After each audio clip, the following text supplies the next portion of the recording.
If you know your culture, you know how hard your forefathers worked. Why they come to Singapore? Why do they choose Singapore as their home? Why Singapore? Because these people, they know that they can work together with the other community, the neighboring community, the Chinese and the Indians. They can work hard together. There is a sense of camaraderie. The Malays here, the Muslims here, they are very special. They are unique. We have our own uniqueness, and we work together and we grow the country. There are big names. There are big Malay names in our history, but then they are not known now.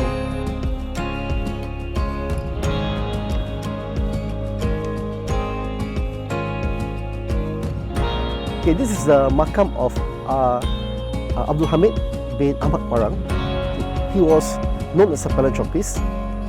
He amassed his wealth from bringing in labour from Riau. I was told that he was also a diamond trader and gold dust trader in Singapore.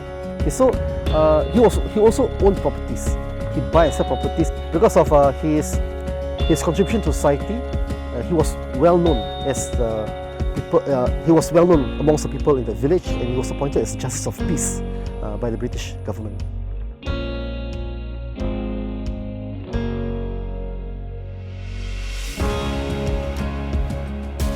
You'll see how many Chinese who really come and listen to us talking. They're so amazed they're so proud. The Chinese are so proud that they have a king in Singapore or Temenggung in Singapore. They use the Malayness to tell people. I mean, I can see from their sincerity, that they are really proud that Singapore has a king.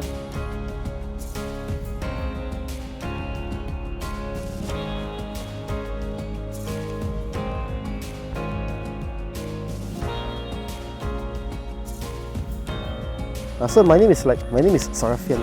So it's Sarafian bin Saleh bin Sariman bin Dasim bin Muhammad bin Daing Saban. So Daing Saban came to Singapore sometime in the year 1790 or 1800.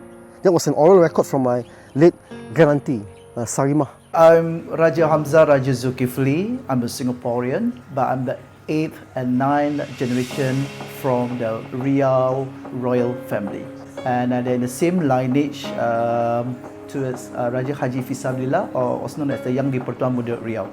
I'm related to the last Sultan of Sultan Riau Lingga, which is Sultan Abdul Rahman Muazzam Shah. Okay, this is the first edition. My arwah Datuk said it took 5 years to compile, to keep track. So this is all the first edition of the Malay Riau silsilah. I did manage to bring the second edition, but that one is very thick. It compiled the 6th and 7th to 8th generation family. Okay, the last one I want to show is actually peninggalan daripada Tuan Abdul Rahman. Cincin ni it was passed down daripada noyang I sampai ke datuk I. Ini my father kasih I balik. Serahkanlah kepada I. And he decided to bring all his family members, the people, the relative, quietly, silently. They tried to move to Singapore to settle down, but again, it's not easy for him. It's very challenging for him. He struggled a lot, many years. He struggled many years, but he's very smart because he know that if he go to Singapore. People actually are looking for him, and and create a lot of problems and issues with the family. He hid at one of the island, but again, the island also is a very small island, very peaceful island, very quiet island, which is now known as Pulau Sekeng. He settled down at Pulau Sekeng with the family, I think for about 8 to 10 years. Yeah. This is in 1911. Between 1911 to 1920. He will receive news, he will receive informations, alright, whether is it a right time for him to settle down in Singapore, is it peace enough for the family, safe enough for the family. So slowly, Tunku Abdul Rahman moved out from Pulau Sekeng and settled down at Teluk Belanga. Yeah, but that is not his last place. His last place is actually at Serangoon Road. No one knew. He's a sultan. He changed his identity. He changed everything. Yeah, the way he wear, the way he behave, the way he walk and talk to people. He's normal sultan, and no photo been taken when he's in Singapore. Yeah, because he totally keep his identity out and secret to people. He still use name as Abdul Rahman. So when Tunku Abdul Rahman passed away, it was not told or exposed to the larger community. It was not a special one. It's a normal burial ceremony. And he was not housed in one special house of makam. Yeah, his makam actually is just on top of the hill together with the rest of the public cemetery.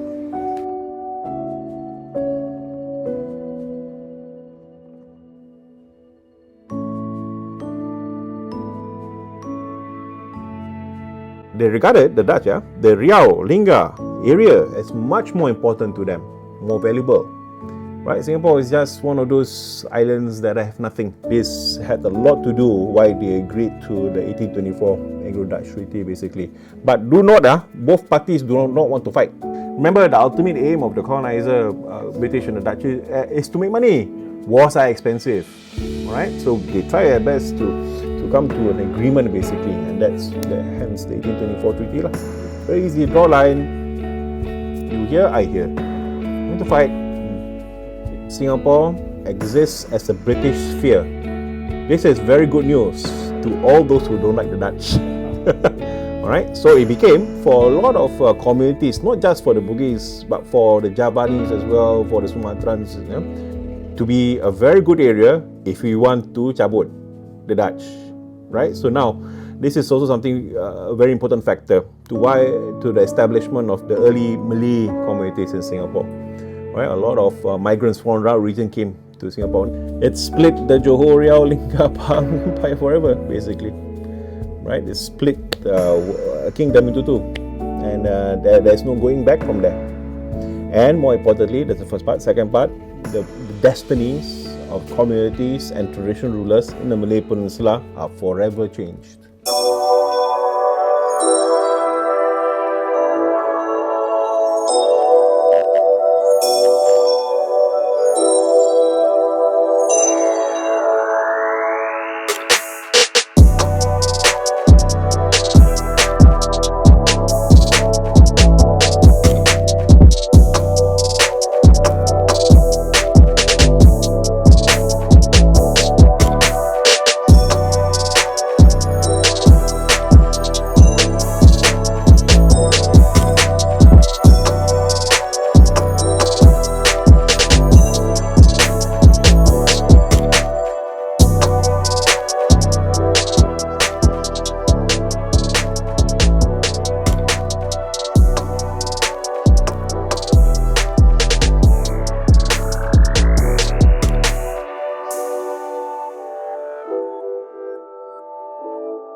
But what struck me most as a Singaporean is the grave next to Raja Hamidah, which is the mother of Sultan Hussein Shah. Another thing that really shook me was when I saw the lineage of Sultan Kerajaan Johor, Riau, Pahang, Lingga.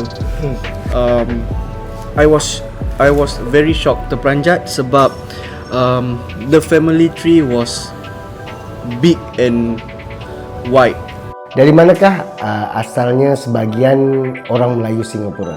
It got me to realise that actually, in a way or another, there's always a chance where we are all related. Pada saat Raffles datang ke Singapura tahun 1819, Singapura masih berada dalam wilayah kerajaan Riau, Lingga, Johor, Pahang.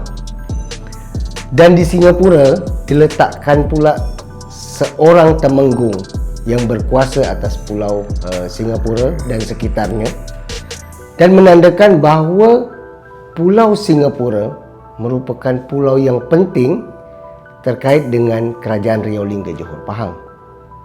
Teluk Belanga is about 1,000 people already. Okay, Kallang has their own port.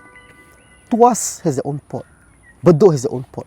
Kondisi pulau itu tidak mungkin hanya pulau yang kosong saja, tetapi juga pulau yang penting, maka diletakkanlah temenggung di sana. you might get answers to some questions which you've never thought about when you visit Penyengat. For example, why was there a Temenggung stationed in Singapore? What was his function? And why, in the end, it was him together with Sultan Hussein that signed the treaty with the British. Anda harus bertanya pada 3 persoalan. The East Indian Company don't want him to have any clash with the Dutch because Singapore was under the Dutch. Kenapa Tengku Hussein Long di Pulau Penyengat? So he was actually taking a gamble to have Singapore. So that's a big risk. Yang kedua, bagaimana situasi Pulau Penyengat pada tahun 1819 saat Raffles datang ke Singapura? So yeah, he risked himself to be fired should he say that Singapore is already a bustling port. Dan yang ketiga, apa hubungannya antara Pulau Penyengat dan Singapura? And modern Singapore starts with the founding of Singapore under Stamford Raffles. Okay, the history books of Singapore should not start from the founding of modern Singapore by Raffles, but it should start from the history of Teluk Blangah when it was once an ancient and vibrant port. Okay, but what's missing in that history of Singapore is the history of pre-modern Singapore. And pre-modern Singapore would then be full of the contributions of the Malays, which is absent in the history of modern Singapore as our history books tells it.